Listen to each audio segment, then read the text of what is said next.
코로나가 많이 확산되고 있고 이 오미크론이 여러분의 주변까지 온 줄로 알고 있습니다. 점점 확진자가 많아지고 다들 어려운 때인데 이런 때 제일 필요할 게 뭘까? 기도가 아니겠는가? 이런 생각을 해보게 됩니다. 우리 옆 사람하고 한번 인사 좀 하실까요? 잘 되고 있습니다. 기도하면 됩니다. 예, 기도하면 하나님이 돌보실 줄로 믿어요. 물론 때로 우리가 확진될 수도 있어요. 그러면 격리해서 치료받으면 되고, 교회에서 확진자가 나오면 온라인 예배 드리면 되고, 미리 염려하지 말고 미리 걱정하지 말고 다 주께 우리 인생, 우리 가정, 우리 교회 맡겨 올려드리는 여러분 모두가 되기를 축복합니다. 위대한 부흥사였던 D.L. 무디에게 어느 날 두 여자 성도님이 찾아왔습니다. 그리고는 이렇게 말합니다. 목사님, 저희는 목사님이 늘 성령의 능력을 충만히 받아서 능력 있는 사역을 잘 감당하기 위해서 늘 기도하고 있습니다. 중보기도 하고 있다는 이야기예요. 그런데 이 말을 듣자마자 무디 목사님이 화를 벌컥 내는 거예요. 나를 위해서 기도하지 말고 다른 영혼을 위해서 기도하시오. 그게 더 시급합니다. 이러면서 화를 벌컥 내는 겁니다. 아마도 나는 지금 세계적인 부흥사요, 성령 충만한 사람인데 또 성령 충만을 위해서 나를 위해서 기도한다고? 이런 영적인 교만함이 아마도 있었던 것 같아요. 그러나 그분들은 우리는 성령님의 감동을 받아서 계속해서 목사님의 사역을 위해서 기도할 겁니다, 이렇게 말씀하고 돌아갔습니다. 그 당시에 무디는 자신을 위해서 중보 기도의 중요성이 얼마나 큰지를 알지 못했었습니다. 그런데 1872년 시카고에 큰 화재가 나타나잖아요. 도시가 많이 불탑니다. 그때에 무디가 담임했던 교회도 완전히 불에 타 전소가 됩니다. 이것 때문에 많은 애를 쓰고 그리고 어려움을 겪은 후에 이제 휴식차 영국을 방문하게 됩니다. 좀 쉬러 가서 영적인 충전을 좀 하고 와야 되겠다, 이런 마음으로 영국을 방문해서 휴가차 갑니다. 그런데 영국에 무디가 왔다는 소식을 듣고 어느 교회에서 무디를 초청해서 설교 좀 부탁을 하는 거예요. 원래 그에게는 설교하지 않고 다른 분의 설교를 들으면서 은혜 받고 영적 충전 받기를 원해서 갔지만 또 설교를 부탁하니 할 수 없이 설교를 하기로, 주일 오전 밤 설교를 하기로 수락을 하게 되었습니다. 그리고 오전 주일 설교를 위해서 예배당 문을 딱 열고 들어섰는데 찬양 그리고 예배가 시작되었는데도 이 분위기가 얼마나 냉랭한지 처음 느껴보는 그런 냉랭함을 느끼게 됩니다. 강단에 올라가서 말씀을 전하는데도 얼마나 냉랭한지 사람들의 마음이 하나도 열리지도 않아요. 너무너무 힘들어서 그가 회고하기를 그때처럼 그렇게 힘들게 설교한 적이 없었노라고 회고할 정도였습니다. 예배를 마치고 강단에서 내려오면서 영적 또 육신적으로 더 많이 탈진되었습니다. 그리고 후회가 들었습니다. 내가 다른 분의 설교 듣고 은혜 받고 영적 충전 받고 회복되려고 하는데 괜히 내가 설교하겠다고 해놓고 이처럼 너무너무 힘들고 은혜가 안 되니 어찌하면 좋을까? 문제는 뭐예요? 밤 시간 하나가 더 남아있다는 겁니다. 이걸 어떻게 하나? 전화로 가기도 그렇고 안 할 수는 없고 고민하면서 기도하면서, 그리고는 시간이 그래도 지나서 밤 집회 시간에, 오후 예배의 시간에 이제 밤 예배죠. 밤 예배에 예배를 드리러 할 수 없이 마지못해서 예배당의 문을 열고 딱 들어섰습니다. 들어서는 순간에 오전 예배 때와는 전혀 다른 영적인 분위기로 바뀌어 있는 거예요. 이상하다. 오전이와는 전혀 차이가 난다. 왜 그럴까? 강단 위에 올라서서 설교하는데 능력이 부어지고 얼마나 은혜가 되는지 능력 있는 설교를 마음껏 했습니다. 그리고 항상 하는 것처럼 설교 끝날 때에 성도들을 초청해요.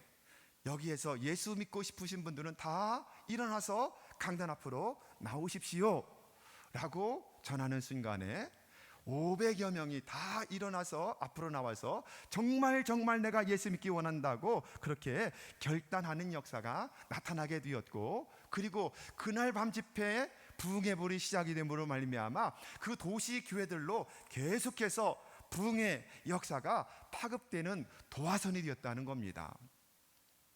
모두는 생각했습니다. 아니, 어떻게 이렇게 상황이 오전 예배와 밤 예배 상황이 급반전했을까? 궁금했습니다. 왜 그런 역사가 나타났을까? 그리고는 나중에 그 이유를 알고 깜짝 놀라게 됩니다.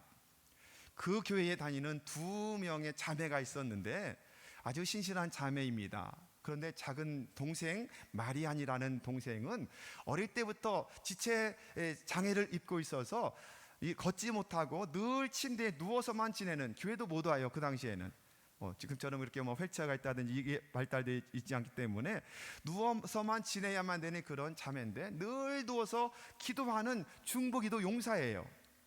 언니가 그날 예배당에 갔다가 우리 교회에 오늘 무디 목사님이 오셔서 말씀 전했다 이렇게 말하니 너무너무 함께 기뻐하면서 자신은 오래전부터 그 유명한 무디 목사님이 우리 교회에 와서 설교하고 예배 인도하도록 늘 기대해 왔는데, 그런데 아쉬운 것은 미리 내가 알았더라면 오늘 그 목사님을 위해서 오전 예배를 위해서 정말 금식하며 기도했을 텐데 아쉽다.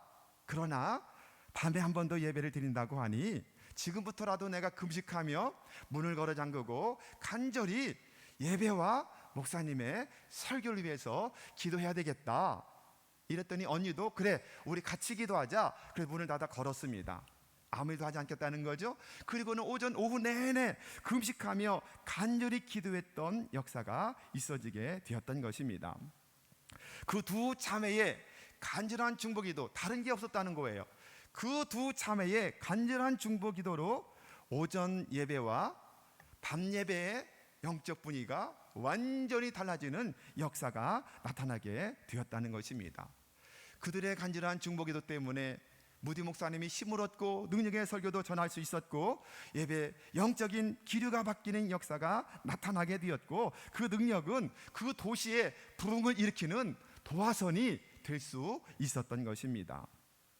한 연약한 늘 병상에 누워 침대에서 지내야만 하는 한 여인의 중보 기도를 들으시고 그 언니의 중보 기도를 들으시고 2 사람의 기도로 인하여 위대한 역사가 나타나게 된 것입니다.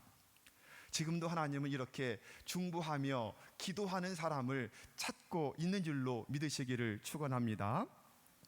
여러분, 기도하면 기억나는 성경들이 굉장히 많잖아요. 그 중에 마태복음 18장 18절에서 20절까지 말씀을 우리 같이 한번 좀 읽어볼까요? 자, 시작. 진실로 너희에게 이르노니 무엇이든지 너희가 땅에서 매면 하늘에서도 매일 것이요 무엇이든지 땅에서 풀면 하늘에서도 풀리리라. 진실로 다시 너희에게 이르노니 너희 중에 2 사람이 땅에서 합심하여 무엇이든지 구하면 하늘에 계신 내 아버지께서 그들을 위하여 이루게 하시리라. 2-3 사람이 내 이름으로 모인 곳에는 나도 그들 중에 있느니라. 아멘. 너희 중에 2 사람이 합심하여 땅에서 기도하면 무엇이든지 구하면 어떻게 하신다고요? 이루어 주신다. 응답해 주신다. 할렐루야. 믿으시기를 우리 주님의 이름으로 축원합니다. 한 사람보다 2 사람이, 2 사람보다 3 사람의 합심 기도가 능력이 있어요. 물론 하나님은 다수를 통해서 역사할 때도 있지만 성경적으로 보나 우리 기독교 역사를 볼 때에 다수보다는 소수를 통해서 역사할 때가 참 많았습니다. 창조적인 소수가 역사를 이루어왔다, 이렇게 역사가 토인비가 말했는데 정말 하나님은 한 사람 혹은 2 사람, 2-3 사람을 통해서 하나님의 역사를 지금도 이루어가는 줄로 믿으시기를 바랍니다. 다 함께 일어나면 가장 좋은 그런 축복이겠지만 그러지 못한다 할지라도 한 사람만 깨어나도 2 사람만 모여도 2-3 사람이 모여서 기도만 해도 의무의 권세가 결코 이기지 못하는 능력을 주신 줄로 믿으시기를 예수님의 이름으로 축원합니다. 그러기에 여러분들 모두가 그 창조적인 믿음의 소수가 되어서 오늘 말씀의 제목처럼 하늘과 땅을 움직이는 능력 있는 중보 기도자가 되시기를 예수님의 이름으로 축원합니다.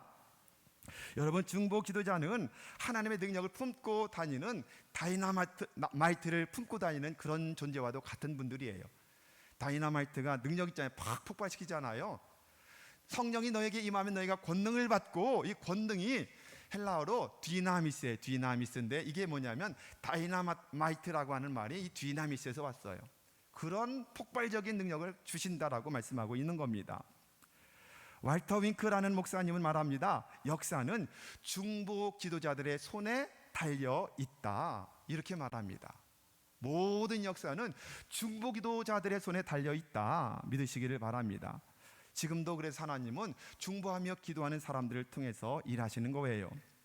우리나라 역사가 지금 대통령 선거 때문에 다들 분주해져 있지만, 어떤 대통령 때문에, 정치 지도자 때문에 역사가 이루어져 가는 것이 아니라, 물론 지도자가 중요하죠. 중요하지 않다는 이야기가 아닙니다. 그러나 절대 주권의 하나님이 중보하는 사람들을 통해서 나라의 역사도 이루어 가는 줄로 믿으시기를 바랍니다.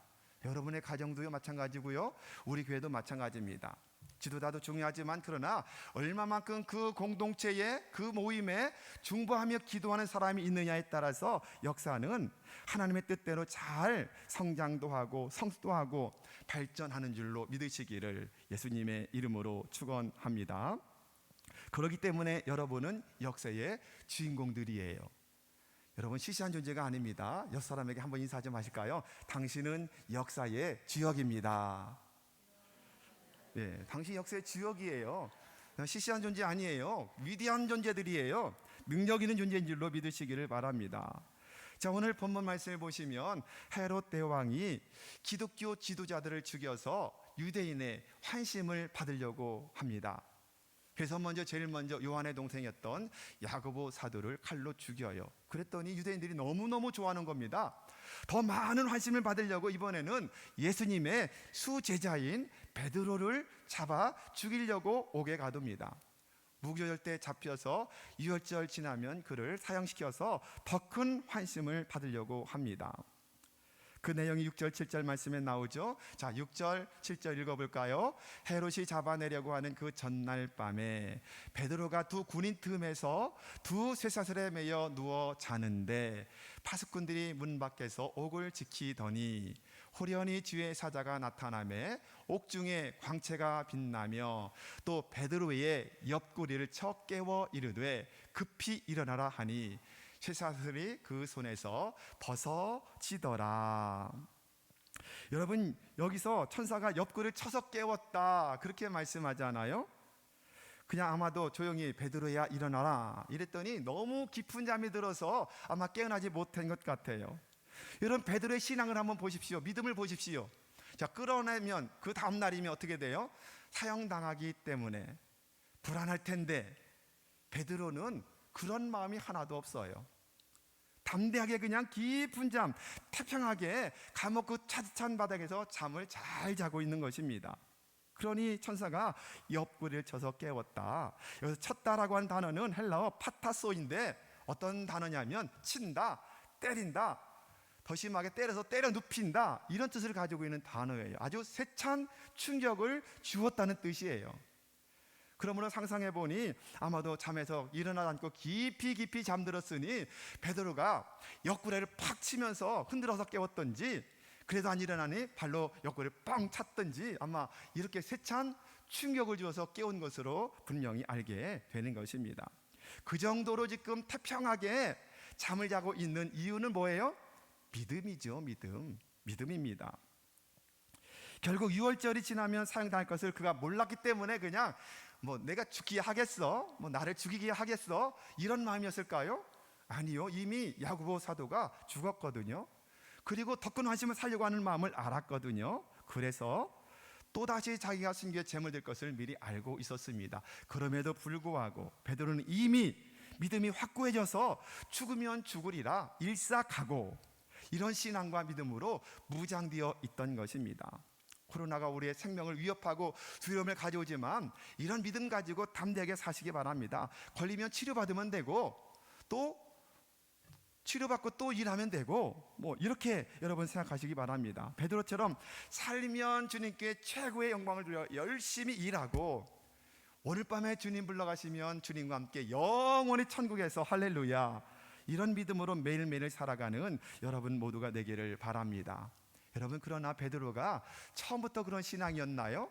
처음부터 그런 신앙은 아니었습니다.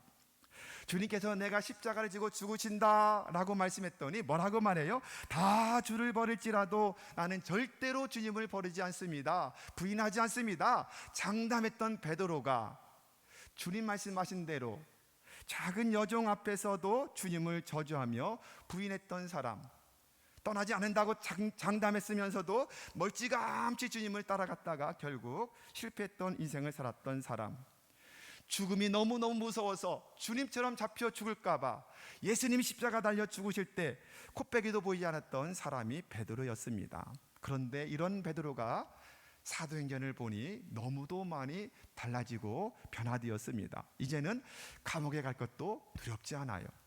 매를 맞을 것도 두려워하지 않습니다. 예수님 따라 죽을 것도 두렵지 않았다는 것입니다. 여러분, 베드로만이 아니라 성령 충만 받은 모든 사도들이 이렇게 변화되었어요. 그 변화된 동기는 무엇일까요? 무엇으로 하여금 그들이 생명 걸고 오직 복음 아니면 내게는 소망이 없습니다, 이런 믿음 가지고 생명을 걸었을까요? 그 동기는 사도행전을 통해서 보면 그 이유를 알 수 있지 않습니까? 자, 한번 여러분 비교해 봅시다. 복음서에서 나타난 제자들의 모습과 사도행전에 나타난 사도들의 모습은 너무너무 질적으로 달라졌어요. 그 사람 그대로입니다. 물론 가룟유다가 빠지고 마띠아가 들어갔지만 동일한 사람들이에요. 모양이나 다른 것은 바뀌지 않았습니다. 그런데 그들의 담대함과 믿음과 영적인 능력은 달라졌습니다. 복음서를 보면 9명의 제자들에게 아들이 귀신 들려 고통하는 그 아들 때문에 9명의 제자들에게 데리고 와서 주님의 제자들에게 고쳐달라고 부탁했더니 고쳤어요? 못 고쳤어요. 그래서 부끄러움을 당하고 조롱당했던 그런 제자들입니다. 또 두렵고 떨림이 있어서 다 주를 버리고 도망갔습니다.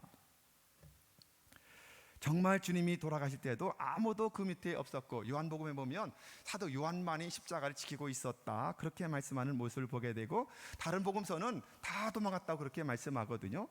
마가라고 하는 그런 12제자 중에 들어가진 않지만 벗은 몸으로 자려고 누웠다가 혼이불만 쓰고서 주님 따라갔다가 혼이물도 벗어버리고 벗은 몸으로 도망쳤다고 자신을 고백하는 마가복음을 보게 되기도 하거든요. 그런데 주님이 부활하셨어요. 부활하신 주님을 만났는데도 불구하고 여전히 그들은 두려워요. 문을 닫아 걸어요. 그리고 또 주님 만났음에도 불구하고 나 물고기 잡으러 가노라 그랬더니 다른 제자들이 다 그 갈릴리 바다로 따라가서 함께 고기나 잡아요. 사명도 잃어버렸어요. 직분도 망각했어요. 이러던 사람들이 사도행전 2장에서 성령 받고 그리고 성령 세례 받더니 어떻게 돼요? 그 모든 옛날에 그 잘못된 불신앙과 부족함들은 다 벗어버리고, 그리고 완전히 달라져서 능력받고 사도들의 손에 표적과 기사가 일어나며 질병들이 치료받는데, 심지어 그림자라도 덮이면 질병이 낫기 때문에 허다한 무리들이 몰려오는 예루살렘 교회의 모습을 여러분 보지 않습니까? 귀신 쫓겨납니다.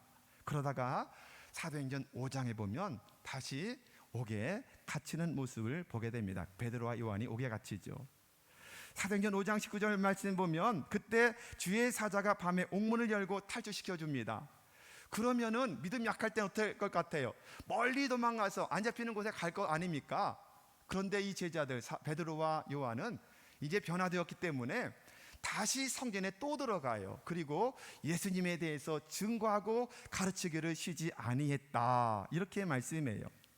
종교 지도자들이 예수의 이름으로 말하지 마라, 전하지 마라, 엄포를 놓고 죽이겠다 라고 말했는데도 죽이려면 죽여라, 이런 믿음 가지고 지금 전도하고 있는 모습을 보게 됩니다. 포기하지 않습니다. 그러므로 사도행전 5장 29절에 이렇게 그들이 외치지요. 베드로와 사도들이 대답하여 이르되 사람보다 하나님께 순종하는 것이 마땅하니라. 할렐루야. 하나님을 위해서라면 내 생명 아깝지 않다, 이런 말이에요. 오래전에 이란, 지금도 이란은 이슬람 국가이기 때문에 강력하게 기독교를 핍박하잖아요. 이란에서 선교사분이 무참하게 살해를 당했습니다. 그래서 무참히 살해당했을 때에 장례식을 치르는데 수많은 기독교인이 숨어서 믿던 사람들이 다 거리로 쏟아져 나왔습니다. 그리고 피켓에 이렇게 썼습니다. 나도 그리스도인이다. 나도 죽여라. 목숨 걸고 다 거리로 뛰어나왔습니다. 그렇게 담대게 나왔을 때에 그 이슬람 사람들이 오히려 해하지 못하는 역사가 나타났던 그런 기독교 역사가 있어요. 나도 죽여라. 나도 예수 믿는 사람이다. 지금 사도들의 모습이 이런 사람들로 변화되어 있었던 것입니다. 사랑하는 여러분, 그렇게 복음서의 제자의 신앙에서 머물지 말고 어떻게 해야 돼요? 사도행전에 사도들의 신앙으로 성장하고 성숙해야 될 줄로 믿으시기를 바랍니다. 그런데 문제는 우리가 아직도 제자의 신앙도 갖지 못했다면 어때요? 어떻게 제자를 넘어서 사도가 되겠습니까? 다시 한번 오늘 결단하는 여러분 모두가 되기를 예수님의 이름으로 축원합니다. 자, 이렇게 변화된 동기가 무엇일까요? 이 시간에 세 가지를 여러분에게 간단하게 말씀을 드려보겠습니다. 첫 번째 동기는 뭐냐면 예수님의 중보 기도에 있습니다. 예수님의 중보 기도 때문에 이렇게 변화된 거예요. 요한복음 17장 17장에 보면 대제사장의 기도로서 십자가를 위해서 자신을 위해서도 간절히 기도하셨지만 대부분의 기도는 제자들을 위해서 간절히 기도했던 모습을 보게 되거든요. 17장 11절 말씀에서도 내게 주신 아버지의 이름을 저들에게 보존해 달라고 간절히 제자들을 위해서 기도하고 저들이 하나가 되게 하여 주시옵소서 보존해 주십시오. 15절 말씀에도 마찬가지 말씀하죠. 15절도 말씀합니다. 악에게 빠지지 않게 보존해 주시기를 원합니다. 이렇게 15절에서 주님께서 제자들 두고 간절히 기도했던 그런 모습을 보게 됩니다. 그리고 승천하신 다음에 지속적으로 제자들 위해서 기도하신다라고 로마서 8장 24절을 말씀하죠. 34절을 말씀하죠. 지금도 하나님 우편에서 성도를 위해서 친히 간구하시느니라. 할렐루야. 믿으시기를 예수님의 이름으로 축원합니다. 이처럼 주님이 이 땅에 계실 때도 제자들을 위해서 기도하셨고 하나님의 나라에서도 여전히 기도하고 있기 때문에 그들은 변화되어 사도의 능력 가지고 승리하는 삶을 지금 살고 있는 것입니다. 첫 번째 이유는 예수님의 중보 기도의 능력입니다. 두 번째 동기는 뭘까요? 두 번째는 주님이 약속하신 성령 하나님이 그들에게 임했기 때문이에요. 여러분은 너무도 잘 아시는 것처럼 사도행전 2장에 성령님이 강림하셔서 모든 성도 120명에게 성령 세례를 받게 됩니다. 그리고 성령 세례 받은 모든 성도들이 매일매일마다 성령 충만을 받음으로 말미암아 옛 모습 다 벗어버리고 이제는 매 맞을 것도 옥에 갇힐 것도 죽을 것도 두려워하지 않고 담대하게 오직 복음을 전도하는 것만이 내 생의 소망입니다. 이런 믿음을 가지고 지금 살고 있는 사도들의 모습을 보게 되는 것입니다. 사랑하는 여러분, 저와 여러분 모두도 성령 충만을 사모하십시오. 아멘. 성령 충만을 받으십시오. 아멘. 그리고 성령 충만을 받아 능력 있는 사역자가 되시기를 주님의 이름으로 축원합니다. 말씀과 성령의 능력을 받기만 하면 우리 성도들의 삶의 가치관이 바뀌어져요. 여러분, 사람은 잘 변화되지 않는 존재예요. 근데 유일하게 변화될 수 있는 것은 뭐냐면 가치관이 바뀌면 그 가치에 따라서 사람이 변화가 돼요. 다른 것으로는 변화가 되지 않습니다. 가치가 변화되면 그 가치에 생명을 걸고 또 그 가치에 모든 인생을 걸 수 있는 사람이 되거든요. 이것이 사도들의 지금 모습이거든요. 여러분도 그렇게 성장해 나가시기를 주님의 이름으로 축원합니다. 세 번째 동기는 뭐냐면 교회의 간절한 중보기도 때문이었습니다. 자, 베드로가 옥에 또다시 갇혔다는 소식을 교회가 들었어요. 모든 성도들은 마가다락방에서 그를 위해서 모여서 합심하여 중보하며 기도했다라고 말씀하죠. 자, 오늘 5절 말씀을 한 번 더 읽어볼까요? 자, 시작. 이에 베드로는 옥에 갇혔고 교회는 그를 위하여 간절히 하나님께 어떻게 했어요? 기도하더라. 할렐루야. 마찬가지입니다. 우리 교회도 중보기도 한심령들이 점점 더 많아지면 크고 비밀한 일이 끊임없이 일어나게 될 줄로 믿으시기를 주님의 이름으로 축원합니다. 이렇게 중보기도할 때 어떤 역사가 나타나요? 천사가 동원되는 역사가 나타나잖아요. 능력 있는 천사가 동원됐어요. 6절 7절 아까 말씀 읽었는데 다시 한번 읽어볼까요? 자, 6절 7절 시작. 헤롯이 잡아내려고 하는 그 전날 밤에 베드로가 두 군인 틈에서 두 쇠사슬에 매여 누워 자는데 파수꾼들이 문 밖에서 옥을 지키더니, 그 다음 7절, 호련히 주의 사자가 나타나매 옥중에 광채가 빛나며, 할렐루야, 광채가 빛나는 천사가 내려와서 그의 모든 묶인 것을 풀어주시고 옥문을 열어주시는 역사가 나타나게 되었던 것입니다. 지금도 기도하는 사람들에게는 능력 있는 천사가 동원되고 있는 줄로 믿으시기를 바랍니다. 영적인 존재이기 때문에 우리 육신의 눈을 가지고 볼 수는 없지만 여전히 성경적으로 볼 때 천사는 지금 우리와 함께 하고 있거든요. 여러분, 성경에 보면 종종 천사들이 나타나서 많은 지혜의 일을 했던 것을 보지 않습니까? 창세기 18장 19장에 보면 소돔과 고모라 성이 결국 멸망해요. 그런데 놀랍게도 19장에 보면 소돔과 고모라 성을 멸할 때에 아브라함을 생각하사 롯을 그 엇보시는 중에서 내어 보내셨다, 이렇게 창세기 19장 29절을 말씀합니다. 천사를 보내셨는데 그 19장 이전에 18장에서 어떤 기도가 있죠? 아브라함의 간절한 중보 기도가 있었습니다. 50명만요, 의인 45명, 40명, 그리고 10명만, 10명이 없어서 그 땅이 멸망당하는데, 그럼에도 불구하고 이 아브라함의 간절한 중보 기도를 들으시고 롯의 가정을 이끌어내서 살리시는 역사가 나타나요. 중보 기도의 능력이요, 중보 기도할 때 천사가 내려오셨다, 이것입니다. 히스기야 왕 시대 때에도 아수르 왕 사네립이 18만 5천 명의 대군을 끌고 쳐들어와요. 이 위기 속에서 히스기야 왕은 어떻게 하죠? 제일 먼저 그 당시의 선지자 이사야에게 우리를 위해서 중보 기도해 주십시오 요청합니다. 그리고 모든 대신들에게 중보 기도할 것을 말합니다. 그리고 자신도 성전에 올라가서 간절히 기도합니다. 그렇게 함께 중보하며 기도할 때 어떤 역사가 나타났죠? 천사 하나가 내려와서 한밤중에 아수르 군대 18만 5천 명을 한밤중에 다 시체로 만드시는 역사가 나타났습니다. 할렐루야. 열왕기하 19장 35절에 나오는 말씀입니다. 그렇습니다. 중보기도하면 지금도 하나님은 천군 천사를 보내셔서 문제도 해결시켜 주시고 능력으로 지켜주시고 인도하시는 역사가 나타나는 줄로 믿으시기를 바랍니다. 웨슬리 듀웰이라고 하는 분이 이 기도의 고전이라고 하는 책을 하나 쓴 게 있습니다. 기도로 세계를 움직여라, 지금 보는 저 책이에요.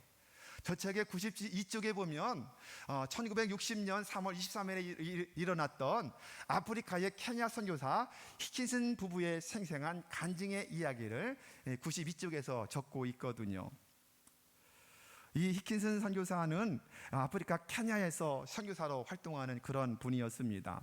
어느 날 이 히킨슨 선교사 부부가 이제 케냐니까 나이로비로 가려고 차를 탑니다. 고물차예요.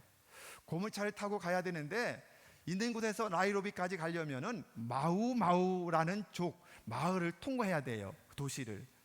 근데 이 마우마우 도시, 이 지역은 아주 폭력성이 강해서 특히 선교사들의 무덤이라 할 정도로 선교사들이 많은 핍박을 받고 살아당하는 곳이에요.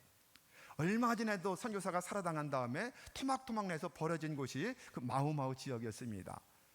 그러니 케냐에서 활동하는 선교사들은 이 마우마우 지역을 너무너무 두려워한 지역이에요. 근데 나이로비까지 가려면 여기를 지나가지 않으면 안 되는 거예요. 두려운 마음을 가지고 고물차를 타고 그 마을을 막 지나가고 있는데 밤중에, 그런데 하필이면 그 안에서 차가 고장이 나 버렸어요. 아무리 시동을 걸어도 시동이 걸리지 않습니다. 그러면 어떻게 해야 돼요? 두렵지만 할 수 없이 그 차 안에서 두 부부가 하룻밤을 견뎌야 돼요. 두려운 마음을 가지고 하룻밤을 지냈는데 참으로 감사하게도 다행스럽게 무사하게 아침이 되어서 이제 밝게 되고, 사람이 밝을 때는 또 이런 폭도들이 없어지잖아요. 지나가는 사람의 도움을 받아서 차를 고치고 그리고 무사히 목적지인 나이로비까지 가서 다 사역을 마치고 그리고 다시 집으로 돌아오게 되었습니다. 며칠 지났는데 그 지역 지도자가 선교사님을 찾아왔습니다. 그리고 하는 말이 뭐냐면 그 3월 23일 날 밤에 그 마우마우 지역에서 폭도들이 정말 멈춰 서 있는 차를 발견하고 습격하려고 몇몇 사람들이 갔다는 겁니다. 죽이려고. 갔는데 놀랍게도 차 주변에 16명의 건장한 사람들이 둘러서 쥐를 치고 있는 것을 보고 두려워서 그냥 도망쳤다는 거예요. 선교사님이 이 이야기를 들으면서 16명이라고요? 저희는 2명밖에 없었는데요? 이해가 되지 않았습니다. 어떻게 그런 일이 있었지? 하나님이 우리를 지켜주셨다, 이렇게만 생각을 했습니다. 그리고 몇 주 후에 휴가가 되어서 자기의 고향 미국으로 돌아가게 되었습니다. 미국에 가서 사람들을 만나는데 휴가 기간 중에 아주 절친한 친구인, 기도를 많이 하는 친구인 클레이 브렌트라고 하는 친구를 만나서 교제하게 됩니다. 근데 그 친구가 이렇게 말하는 거예요. 최근 자네에게 아주 위험한 일이 일어나지 않았었나? 왜 그러는데? 그런 일이 있었는데 어떻게 알았지? 그래서 하는 말이 뭐냐면, 사실은 지난 3월 23일 날 성령님이 강력하게 자네 가정을 위해서 기도하라는 사인을 주셨어. 그래서 한밤중에 우리가 사람들을 불러 모아서 교회 나가서 밤새도록 자네 가정과 사역을 위해서 간절히 기도했다네, 이렇게 말하는 거예요. 근데 그날 기도했던 사람이 몇 명이었을까요? 16명이 기도했다는 겁니다. 그래서 깜짝 놀란 거예요. 하나님은 그분을 위해서 중보하는 기도팀 16명을 위해서 그들을 지키기로 결단하셨고, 어떻게 해요? 그들은 미국에 있고 케냐까지 갈 수가 없으니까 누구를 보내셔요? 그 16명 대신, 사람들 대신에 16명의 천사를 그곳에 내려보내서 둘러 진치게 만들므로 말미암아 폭도들이 두려워 도망가게 만들었다는 사실을 비로소 깨닫게 되었던 것입니다. 할렐루야. 우리가 기도하면 지금도 하나님은 능력의 천사를 보내주시고 성령님이 역사하시고 환경이 바뀌어지게 되고 만남의 축복이 주어지고 우리 삶에 역전되는 역사가 나타나는 줄로 믿으시기를 주님의 이름으로 축원합니다. 여러분, 예수님은 중보기도자들에게 영적인 권세와 능력을 주셨어요. 권세와 능력을 합쳐서 뭐라고 그래요? 권능을 주셨다 그러죠. 권세, 권위를 주시고 능력, 파워를 주시고, 여러분 마태복음 16장 19절 말씀과 마태복음 18장 18절 말씀은 같은 말씀으로 구성되어 있거든요. 한 번 더 읽어볼까요? 자, 시작. 진실로 너에게 이르노니 무엇이든지 너희가 땅에서 매면 하늘에서도 매일 것이요 무엇이든지 땅에서 풀면 하늘에서도 풀리리라. 기도를 교훈하시면서 지금 이렇게 말씀하고 있는 거예요. 16장과 18장 똑같은 말씀을 하고 있습니다. 여러분, 유대고 문헌에 보면 매고 푼다는 뜻은 사단을 결박할 때 사용되는 그런 단어라는 사실을 유대교 문헌을 통해서 알게 됩니다. 그렇기 때문에 이 구절은 이 두 가지의 의미를 가지고 있어요. 첫째는 뭐냐면 하늘과 땅은 상관관계가 있다. 다시 말한다면 하나님의 뜻이 이루어지기 위해서는 하나님께서는 이 땅에 있는 누구를 사용하셔요? 사람들을 사용하신다. 그런데 예수님의 지금 말씀을 보면 그 사람들이 누구예요? 어떤 사람들이에요? 기도하는 사람들을 통해서 사용하셔서 하나님의 뜻을 이루신다. 이것을 지금 첫 번째로 교훈하고 있습니다. 두 번째, 이 구절은 하나님께서 예수님을 통해서 성도들에게 영적인 권세와 능력을 주신다. 어떤 사람을 통해서요? 기도하는 사람들에게, 이 뜻이에요. 기도하는 사람들에게. 중요한 것은 여러분 자신이 하늘과 땅을 움직이는 중보기도의 능력이 이미 주어졌다는 거예요. 두세 사람이 합심해서 기도해도 음부의 권세가 이기지 못하고, 우리가 매면 하늘도 매고 우리가 풀면 하늘에서 푸는 놀라운 능력을 주셨다. 여러분, 그러기에 여러분 자신이 얼마나 능력 있는 존재인지 몰라. 여러분이 매면 하나님도 매요, 장가요. 여러분이 이 땅에서 풀어내면 하늘도 풀어요. 하늘이 풀고 땅이 열리는 게 아니에요. 반대예요. 땅에서 열어야 하늘이 열려요. 할렐루야. 인간관계도 너무너무 중요해요. 그러게 다른 사람이 나를 잠그지 않도록 늘 좋은 관계를 유지하시기 바랍니다. 여러분, 그러게 기도도 마찬가지입니다. 우리가 기도로 부지런히 풀어내면 하나님도 다 풀어주시는 역사가 나타난다. 이것이 중보기도하는 사람에게 주시는 특권이요 축복인 줄로 믿으시기를 축원합니다. 오늘 이 사실을 알았다면 아는 것만 가지고 끝나지 말고 이제는 정말 중보기도에 동참해서 기도하는 여러분 모두가 되기를 바랍니다. 어쩌면 정말 이 위험한 이 시대 속에서 정말 필요하고 또 필요한 게 뭐예요? 기도잖아요. 기도입니다. 그렇습니다. 하늘과 땅을 움직이는 중보기도의 능력은 중보기도하는 성도들만이 누리는 특권이며 축복인 줄로 믿으시기를 바랍니다. 그래서 제가 바라기는 늘 여러분에게 종종 말하죠. 우리 교회가 매일 밤마다 중보기도 팀이 운영되면 참 좋겠습니다. 그래서 월요일 날 밤, 화요일 밤, 수요일 날은 우리가 수요 기도가 있으니까 넘어가고, 목요일 밤, 금요일 날은 금양 기도로 넘어가고, 토요일 밤 네 팀만 있으면 그렇게 되거든요. 네 팀. 여러분 중보 기도에 동참해 주시기를 바랍니다.